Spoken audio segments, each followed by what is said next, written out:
Hi friends, good morning. இன்றைக்கான வீடியோவில் 4ஆம் வகுப்பு சமூக அறிவியலில் 2ஆம் பருவம் நோட்ஸ் முழுவதுமே பார்க்கலாம். இந்த வீடியோ கொஞ்சம் லென்த்தாக தான் இருக்கும். ஏன்னா எந்த ஒரு பாயிண்டாகவும் எந்த ஒரு கண்டென்ட்டும் மிஸ் ஆகாமல் ரொம்ப கிளியராக உங்களோட புக் நோட்ஸை ரொம்ப கிளியராகவும் டெப்த்தாகவும் கொடுத்துருக்கிறேன்.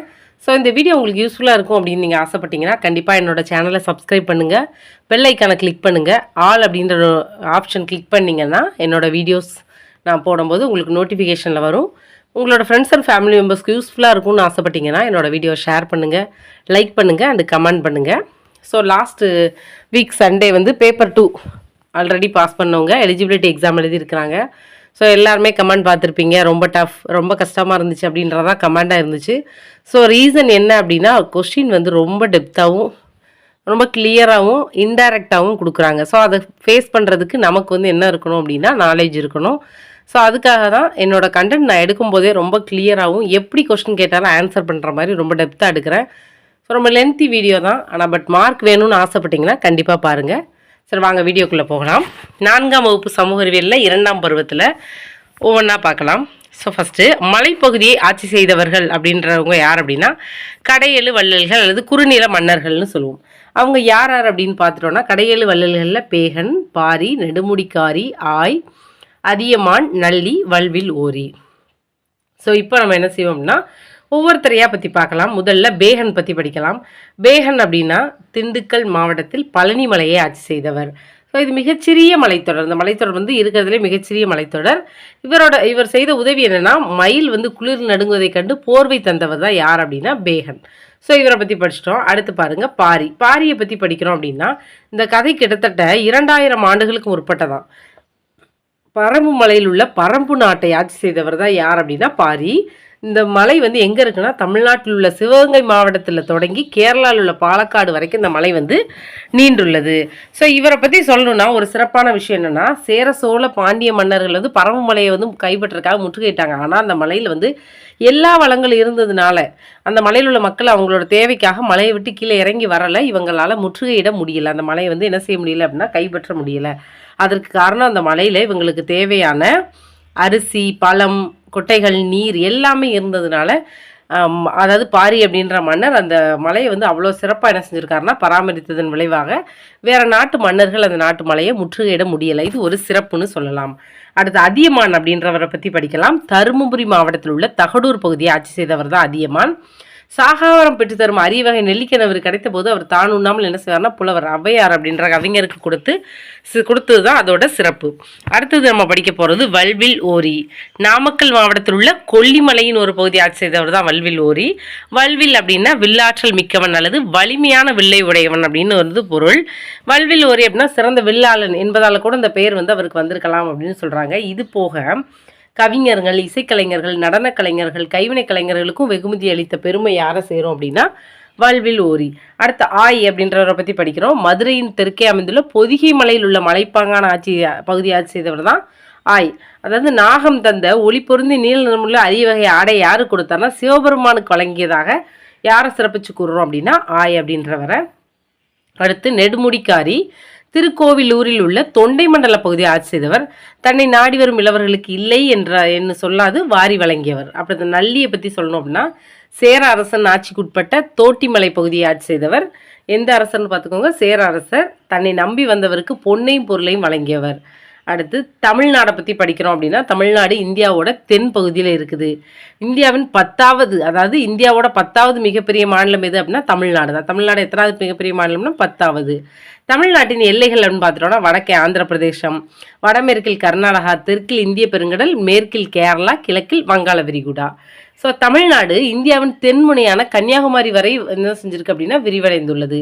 கன்னியாகுமரியில் என்னென்ன கடல் சங்கமிக்குதுன்னு பாருங்கள். வங்காள விரிகுடா, இந்திய பெருங்கடல், அரபிக்கடல் மூணுமே கன்னியாகுமரியில் சங்கமிக்கின்றன.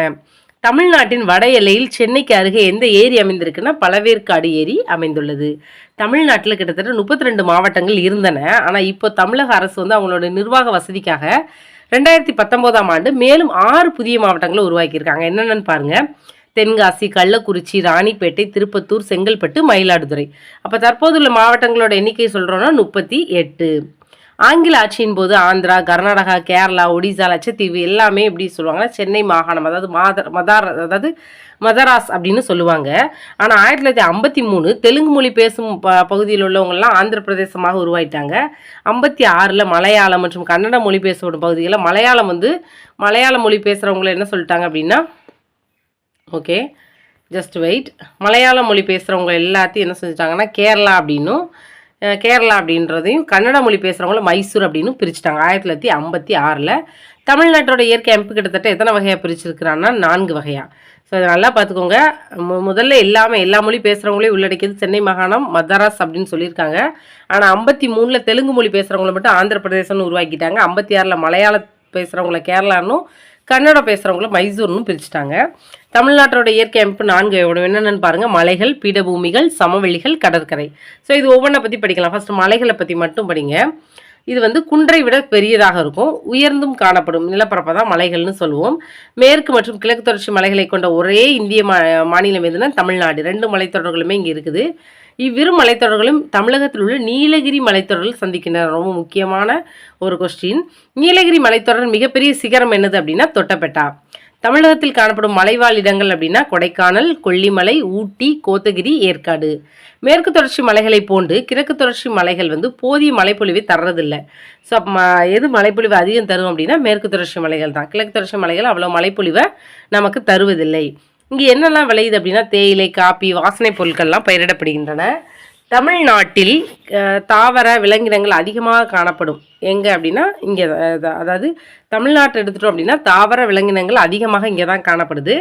மேற்கு தொடர்ச்சி மலைகளில் என்னென்ன சரணாலயம் இருக்குன்னு பாருங்கள். முதுமலை வனவிலங்கு சரணாலயம், ஆனைமலையில் உள்ள இந்திரா காந்தி வனவிலங்கு சரணாலயம், தேசிய பூங்காலாம் இருக்குது.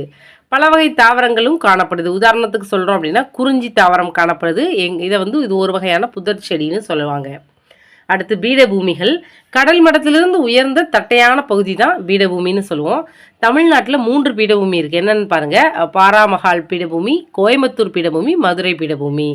இப்பீடபூமிகளுக்கிடையே அதிக அளவில் சிறிய மலைக்குன்றுகளும் உண்டு. அந்த மலைக்குன்றுகளுக்கு உதாரணம் சொல்கிறோன்னா ஈரோட்டில் உள்ள சென்னிமலை இதில் ஒன்றுன்னு சொல்லலாம். சமவெளிகள் அப்படின்னா கடல் மட்டத்திலிருந்து எவ்வளோ தூரம் சற்றே உயர்ந்த சமமான நிலப்பரப்பு உள்ளது தான் சமவெளின்னு சொல்கிறோம்.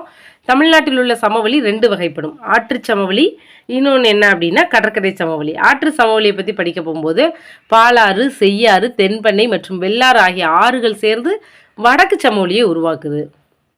காவிரி மற்றும் அதன் கிளை ஆறுகள் மத்திய ஆற்று சமவெளியை உருவாக்குது. வைகை மற்றும் தாமிரபரணி தெற்கு சமவெளியை உருவாக்குது. எந்த ஆறுகள் எந்த சமவெளியை உருவாக்குது அப்படின்றத பார்த்துக்கோங்க. செய்யாறு அப்படின்றது பாலாற்றோட கிளையாறு. இது ஒரு பருவகால ஆறுன்னு சொல்லுவோம். இது எங்கே இருக்குன்னா திருவண்ணாமலை மாவட்டத்தில் பாய்கிறது. அதுக்கடுத்து கடற்கரை சமவெளிகளை பற்றி படிக்கிறோம். சென்னை முதல் கன்னியாகுமரி வரை பறந்து விரிந்துள்ள தமிழக கடற்கரை சமவெளி சோழமன்ற கடற்கரை சமவெளின்னு சொல்கிறோம். இதோட இன்னொரு பெயர் கடற்கரைகள் அப்படின்னா கடல் அல்லது பெருங்கடல்களின் கரையோரமாக காணப்படும் நிலப்பகுதியை தான் கடற்கரைன்னு சொல்கிறோம். இந்தியாவிலேயே 3வது நீளமான கடற்கரை பகுதியை தமிழகம் தான் கொண்டுள்ளது. சென்னை டு கன்னியாகுமரி வரைக்கும் இருக்குது. ராமநாதபுரத்தின் ஒரு பகுதியாக இருக்கும் பாம்பன் தீவு மன்னார் வளைகுடாவையும் பாக்நீர் சந்தியையும் பிரிக்குது. இது ஒரு முக்கியமான கேள்வி. பாம்பன் தீவு எதெல்லாம் பிரிக்குது அப்படின்னா மன்னார் வளைகுடாவையும் பாக்நீர் சந்தியையும் பிரிக்கிறது. தமிழ்நாட்டின் கடற்கரை பகுதியில் கிட்டத்தட்ட 14 மாவட்டங்கள் உள்ளன. மெரினா கடற்கரை தான் உலகத்திலே 2வது நீளமான கடற்கரைன்னு சொல்லுவாங்க. ராமேஸ்வரம் கடற்கரை அதோட அழகிற்கு பெயர் பெற்றது. கன்னியாகுமரி கடற்கரை சூரிய உதயம் அதோட மறைவிற்கு பெயர் பெற்றது. சோழமன்ற கடற்கரையில் மெரினா கடற்கரைக்கு அடுத்து 2வது நீளமான கடற்கரை வெள்ளி கடற்கரைன்னு சொல்கிறாங்க. இந்தியாவின் தென்கிழக்கு பகுதியில் உள்ளது. கடலூர்லேருந்து எவ்வளோ தூரம் அப்படின்னா அந்த வெள்ளி கடற்கரை 2 கிலோமீட்டர் தொலைவில் இருக்குது. இந்தியாவின் முதற் கடற்பாலம் எங்கே இருக்குன்னா ராமேஸ்வரத்தில் உள்ள பாம்பன் பாலம். இது திறக்கப்பட்ட ஆண்டு 1914. மலையிலிருந்து நீர் செங்குத்தாக கீழே விழுவதான் நம்ம அருவின்னு சொல்லுவோம். தமிழ்நாட்டில் ஏறத்தாழ 27 அருவிகள் உள்ளன. இப்போ தலையாறு அருவி அப்படின்னு படித்தோன்னா தேனி மாவட்டத்தில் உள்ள தேவதானம்பட்டியில் இருக்குது. தமிழகத்தின் உயரமான அருவிகளில் முதன்மையானது இதுதான். இந்தியாவில் உள்ள 6வது உயரமான அருவி. குற்றால அருவியை பற்றி சொல்கிறோன்னா தென்காசியில் உள்ள மேற்கு தொடர்ச்சி மலையில் பாயும் சிற்றாற்றின் மீது இருக்கிறதான் குற்றால ஆறு. மொத்தம் 9 அருவிகள் இருக்குது. உதாரணம் சொல்கிறோன்னா பேரருவி, ஐந்தருவி, புலியருவி எல்லாம். சுருளி அருவின்றது தேனி மாவட்டத்தில் இருக்குது. அந்த அருவி தொடர்ச்சியாக உள்ள பாறையின் மீது விழும். வட்டப்பாறை அருவி அப்படின்றது எங்கே இருக்குன்னா கன்னியாகுமரி மாவட்டத்தில் இருக்குது. அனைத்து பகுதிகளுமே எப்படி இருக்குன்னா காடுகளால் சூழப்பட்டிருக்குது. மக்கள் இயற்கை குளியல் மேற்கொள்ள இங்கே அனுமதி உண்டு. முக்கியமான ஒரு கேள்வி, இயற்கை குளியல் மேற்கொள்ள அனுமதி உள்ளது எது அப்படின்னா இங்கே தான். எங்கே அப்படின்னா வட்டப்பாறை அருவி. ஒகேனக்கல் அருவியை பற்றி படிக்கிறோன்னா இது எங்கே இருக்குன்னா தருமபுரி மாவட்டத்தில் காவிரி ஆற்றின் மீது உள்ளது.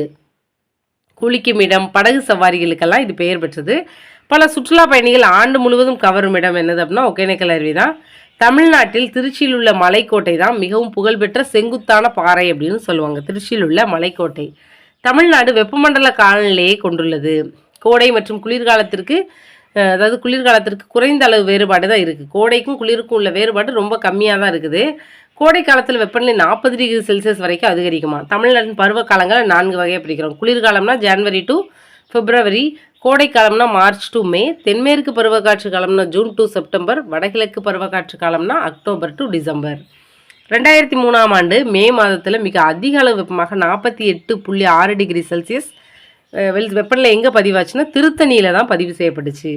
மரங்களோட உச்சியில் கிளைகள் ஒன்றோடொன்று பின்னி பிணைந்து ஒரு சங்கிலி போல உருவாகி நிலத்தில் சூரிய ஒளியே படாதவாறு இருப்பதற்கு தான் பேர் என்னன்னா விதானம் அப்படின்னு ஒரு பேர். மிகவும் அடர்த்தியான காடுகள் அப்படின்னு சொல்கிறோன்னா எங்கெல்லாம் இருக்குது பாருங்கள், நீலகிரி, கோயம்புத்தூர், திருநெல்வேலி, தென்காசி, ஈரோடு. மிதமான அடர்த்தியான காடுகள்னால் நீலகிரி, கோயம்புத்தூர், கிருஷ்ணகிரி, ஈரோடு. திறந்த வெளி காடுகள்னா சேலம், வேலூர், திருப்பத்தூர், ராணிப்பேட்டை, தருமபுரி. தமிழ்நாட்டின் காடுகள் 3 வகைப்படுமா. ஒவ்வொன்றா பார்க்கலாம். பசுமை மாறா காடுகள், அதை எவர்கிரீன் காடுன்னு சொல்லலாம் அல்லது ஆல்வேஸ் கிரீன்னு சொல்லலாம். தமிழ்நாட்டோட மேற்கு தொடர்ச்சி மலையை ஒட்டியுள்ள மாவட்டங்களான திருநெல்வேலி, கன்னியாகுமரி, நீலகிரி, கோயம்புத்தூர்லாம் இந்த காடுகள் இருக்குது. என்ன காடுகள்னால் பசுமை மாறா காடுகள். இலையுதிர் காடுகள்னால் வறட்சி காலங்களில் இதைகள் என்ன செய்யணும் உதிர்ந்துடும். பசுமை மாறா காடுகளோட அருகில தான் இந்த இலையுதிர் காடுகள் இருக்கும். மலைகளின் கீழ்ப்பகுதியில் இது என்ன செய்யும்னா வளருமா. அலையாத்தி காடுகள்னால் சதுப்பு நில காடுகள் அல்லது மேங்க்ரோவ் காடுகள்னு சொல்கிறோம். அலையாத்தி காடுகளுக்கு இன்னொரு பெயர்லாம் என்னன்னு பாருங்கள், சதுப்பு நில காடுகள் அல்லது மேங்க்ரோவ் காடுகள். ஆண்டு முழுவதுமே ஈரப்பதத்தோடு கூடிய நிலம் இங்கே இருக்கும். இது இந்த சதுப்பு நிலத்தில். சதுப்பு அப்படின்ற சொல்லோட பொருள் எளிதாக நீர் வடியும் அல்லது தாழ்வான பகுதின்னு சொல்கிறாங்க.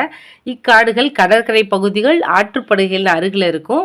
தமிழ்நாட்டில் சிதம்பரத்திற்கு அருகே உள்ள பிச்சாவரத்தில் இந்த காடுகள் இருக்குது. என்ன காடுகள்னால் சதுப்பு நில காடுகள். அதிக மழைப்பொழிவு உள்ள இடங்களில் இந்த 3 வகையான காடுகளும் காணப்படுவதே கிடையாது. ரொம்ப மழைப்பொழிவு இருந்துச்சு அப்படின்னா அந்த இடங்கள் அந்த 3 வகையான காடுகளுமே காணப்படுறதில்ல. பசுமை மாறா, இலையுதிர் காடு, அப்புறம் இன்னொன்று என்ன அப்படின்னா அலையாத்தி காடுகள். தமிழ்நாடு ஆண்டு முழுவதுமே எப்படி இருக்குன்னா வெப்பமான மற்றும் ஈரமான வானிலை தான் தமிழ்நாட்டில் இருக்கும். போக்குவரத்தை பற்றி படிக்கிறோம்னு வச்சுக்கோங்களேன். போக்குவரத்து 3 வகைப்படும். நீர், நில, வான்வழி. நிலவழி அப்படின்னா 2 வகை தான், சாலை, இருப்பு பாதை. சாலை வழி அப்படின்றத பார்க்குறோம் ஃபஸ்ட்டு. நிலவழினா 2, என்னென்னா சாலை வழி, இருப்பாதை வழி. இப்போ முதல்ல சாலையை பற்றி படிக்கலாம்.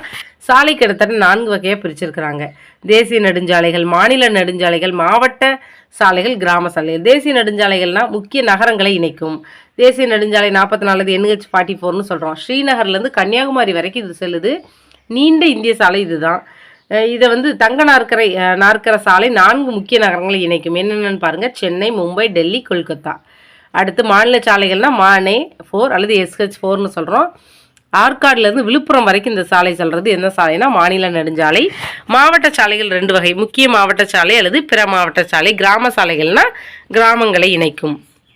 அடுத்து பாருங்கள், ஆசியாவிலேயே மிகப்பெரிய பேருந்து நிலையம் எங்கே இருக்குன்னா சென்னை புறநகர் பேருந்து நிலையம் தான்.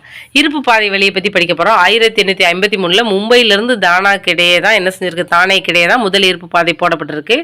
தமிழ்நாட்டில் மிக பழமையான ரயில் நிலையம் எங்கே இருக்குன்னா 1856 ராயபுரத்தில் சென்னையில் தான் கட்டப்பட்டிருக்கு. இது இந்தியாவின் 2வது மிக பழமையான ரயில் நிலையம்னு சொல்கிறாங்க. ரயில் போக்குவரத்து 170 ஆண்டுகளில் நீராவியிலேருந்து எங்கே வளர்ச்சி அடைஞ்சிருக்கு அப்படின்னா அதிவேக ரயில் வண்டி வரைக்கும் மிகப்பெரிய வளர்ச்சி அடைந்திருக்குன்னு சொல்லலாம். இந்தியாவின் முதல் நவீன விரைவு ரயில் போக்குவரத்து அமைப்பு கொல்கத்தாவில் மெட்ரோ ரயில் அமைப்பை சொல்கிறாங்க. இது 2015 தொடங்கப்பட்டுச்சான். கொல்கத்தாவோட மெட்ரோ ரயில் அமைப்பு 2015 தொடங்கப்பட்டது. தமிழ்நாட்டிலேருந்து செல்லும் முக்கிய ரயில் இணைப்புகளை பற்றி படிக்கலாம். ரயில் வண்டியோட பேர், புறப்படோட இடம், சேர்ற இடம். ஹிம்சாகர் விரைவு வண்டி கன்னியாகுமரியில் தொடங்கி ஜம்முவில் முடிவடையுது. தமிழ்நாடு விரைவு வண்டி எங்கே புறப்படுதுன்னா சென்னையில் தொடங்கி எங்கே போகுது அப்படின்னா புதுதில்லிக்கு. திருக்குறள் விரைவு வண்டி கன்னியாகுமரி டு புதுதில்லி. கோரமண்டல விரைவு வண்டி சென்னை டு கொல்கத்தா. சென்னை விரைவு வண்டி சென்னை டு மும்பை. இந்தியாவின் ரயில் போக்குவரத்து உலகிலேயே 4வது மிகப்பெரிய போக்குவரத்துன்னு சொல்லலாம். மேற்கு வங்காளத்தில் உள்ள டார்ஜிலிங் ஹிமாலயன் ரயில் உலக பாரம்பரியமிக்க தளம்னு சொல்லலாம். இது இந்தியாவிலேயே நீராவி மூலம் இயக்கப்படும் ஒரே ரயில் போக்குவரத்து இங்கே தான் இருக்குது. இந்தியாவில் 13 பெரிய துறைமுகங்கள் உள்ளன. ஒரு முக்கியமான கேள்வி. உதாரணம் சொல்லலாம், எண்ணூர், சென்னை, தூத்துக்குடியெல்லாம் 3 முக்கிய துறைமுகங்களை கொண்ட ஒரே மாநிலம் எதுனா தமிழ்நாடு தான். கப்பல் போக்குவரத்து கழகம் என்பது அரசாங்கத்திற்கு சொந்தமான நிறுவனம். இது நாட்டில் உள்ள அனைத்து கடல் போக்குவரத்துகளையும் நிர்வகிக்கும். நீர்வழி போக்குவரத்துனா படகு, அதிவேக படகு, கப்பல்லாம் சொல்லலாம். ஆசியாவின் முதல் விமான சேவை இந்தியாவின் அஞ்சல் மற்றும் தந்தித்துறையால் 1917 தொடங்கப்பட்டுச்சு. முத 1917 தொடங்கப்பட்டுச்சு. எங்கேருந்து எங்கே அனுப்பியிருக்காங்கன்னா, அலகாபாத்திலேருந்து நைனிக்கு கங்கை ஆற்றை கடந்து அஞ்சல் கொண்டு செல்லப்பட்டது. தமிழகத்தில் சென்னை, கோயம்புத்தூர், மதுரை, திருச்சி ஆகிய இடங்களில் 4 சர்வதேச விமான நிலையங்கள் உள்ளன. ஸோ அடுத்து பாருங்கள், ஹெலிகாப்டர்கள் அப்படின்னா குறுகிய தூரத்திற்கு பயணம் செய்ய பயன்படுது. இது எங்கெல்லாம் அப்படின்னா ஹரித்வார், பத்ரிநாத், கேதார்நாத், டார்ஜிலிங் போன்ற மலைப்பகான பகுதியில் தான் இது என்ன செய்யுதுன்னா பயணம் செய்ய பயன்படுது. இந்தியாவிலே மிக உயரமான ஹெலிபேட் அப்படின்னா சியாச்சின் பனிப்பாறையில் இருக்குது. இது கடல் மட்டத்திலிருந்து 21,000 அடி உயரத்தில் இருக்குது. ஸோ இதுதான் நம்மளோட 4th ஸ்டாண்டர்ட் சோஷியல் உள்ள செகண்ட் டேர்ம் நோட்ஸு. இந்த வீடியோ உங்களுக்கு யூஸ்ஃபுல்லாக இருக்கும்னு நம்புகிறேன். இந்த வீடியோ உங்களுக்கு யூஸ்ஃபுல்லாக இருந்துச்சா என்னோட சேனலை சப்ஸ்கிரைப் பண்ணுங்கள், லைக் பண்ணுங்கள், ஷேர் பண்ணுங்கள் உங்களோட ஃப்ரெண்ட்ஸ் அண்ட் ஃபேமிலி மெம்பர்ஸ்க்கு. Thank you so much for all.